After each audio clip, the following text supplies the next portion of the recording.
Olá pessoal, meu nome é Gustavo Pascoal e hoje nós vamos falar sobre a aula Quais os direitos que o empregado tem quando trabalha sem carteira assinada.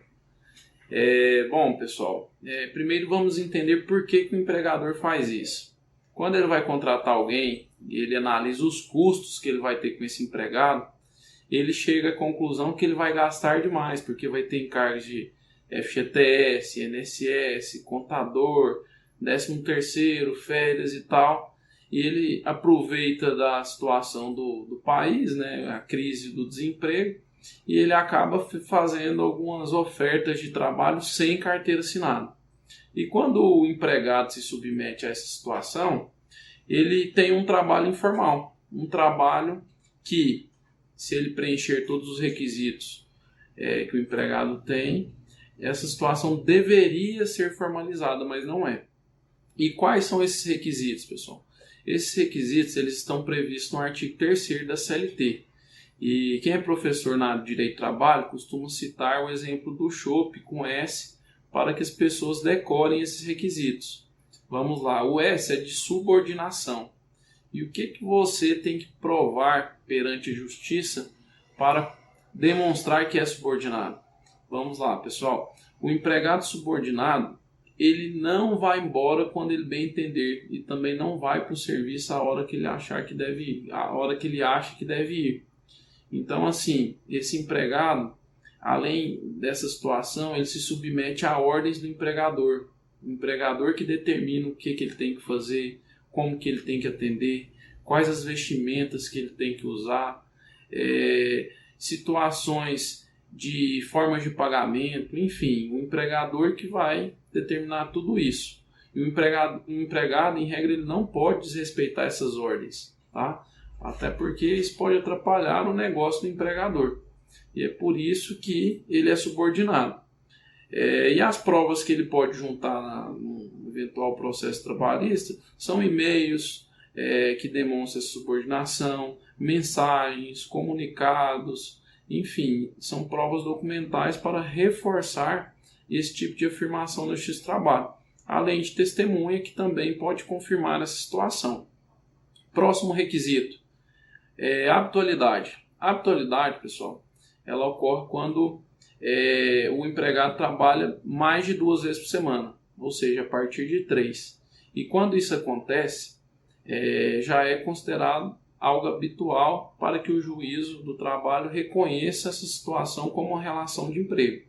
Então basta ele demonstrar lá que na semana ele trabalha mais de 2 vezes, seja com as folhas de ponto ou até mesmo com testemunhas, que ele vai ter esse requisito preenchido, ok? Em relação à onerosidade, é sobre o salário, a forma que ele recebe, se é em dinheiro, em cheque, se é em recibo sem pagamento.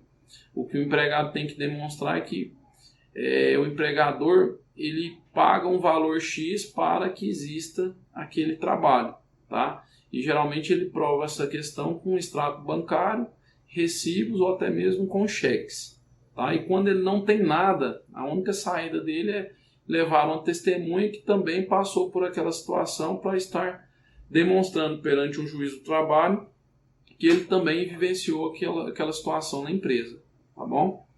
E por fim temos a situação de pessoalidade, que significa que no trabalho a pessoa que foi contratada não pode ser substituída. E aqui eu lembro a história da parte do currículo, que quando o empregador contrata alguém, ele contrata porque o currículo daquela pessoa é bom. Então o empregado ele não pode simplesmente mandar outra pessoa para trabalhar no lugar dele, porque outra pessoa nem sempre vai ter aquele currículo que ele tem, tá? E é por isso que ele não poderia ser substituído. Então, nessa situação, a gente prova as funções específicas que ele fazia na empresa, como que ele faz, por que só ele tem um login para acessar aquele sistema, às vezes ele tem um e-mail corporativo, de repente ele tem senhas de acesso a alguns lugares restritos. Então, isso tudo são provas de pessoalidade, tá? E temos também a situação de pessoa física, que é mais um requisito. Essa situação, pessoal, é porque a pessoa jurídica, em regra, ela não pode ser considerada empregado, certo? Porém, existe a história da pejotização na jurisprudência trabalhista. São aquelas fraudes que o empregador manda a pessoa física abrir uma PJ simplesmente para ser, entre aspas, um prestador de serviço, porém com todos os requisitos de um empregado. Quando isso acontece, nós temos o artigo 9º da CLT, que fala que isso é uma fraude, certo? E que quando é caracterizada essa fraude, toda aquela relação é declarada nula, ou seja, sem valor. Até porque, pessoal, na Justiça do Trabalho nós temos um princípio muito importante que é o da primazia da realidade. O que isso significa? Que a prova real, a verdade, ela prevalece sobre os documentos, principalmente sobre os documentos que tentam fraudar os direitos trabalhistas.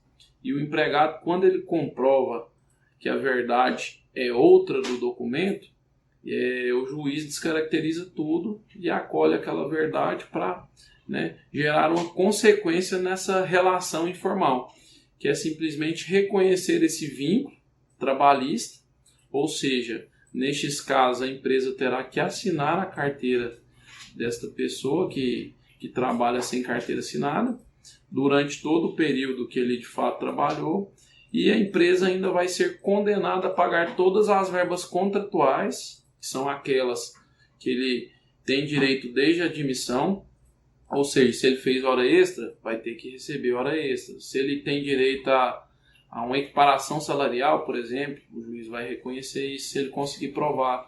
Se ele teve descontos indevidos durante o contrato de trabalho, o juiz pode mandar a empresa devolver aqueles valores. 13º ao final de cada ano, as férias. Então são todos os direitos que um empregado formal teria. Além das verbas rescisórias, que são aquelas devidas após a rescisão contratual. E neste caso de informalidade, geralmente o juiz considera até um caso de rescisão indireta, ou seja, da data da dispensa informal, vai ser considerado uma dispensa em justa causa com a projeção do aviso prévio indenizado. E aí ele teria direito a receber, inclusive, o FGTS, a multa, 13º, férias, bem como o seguro-desemprego.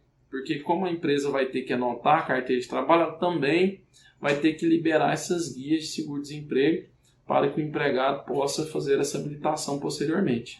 Tudo bem? Espero ter esclarecido as dúvidas de vocês e em breve teremos novas aulas. Até mais!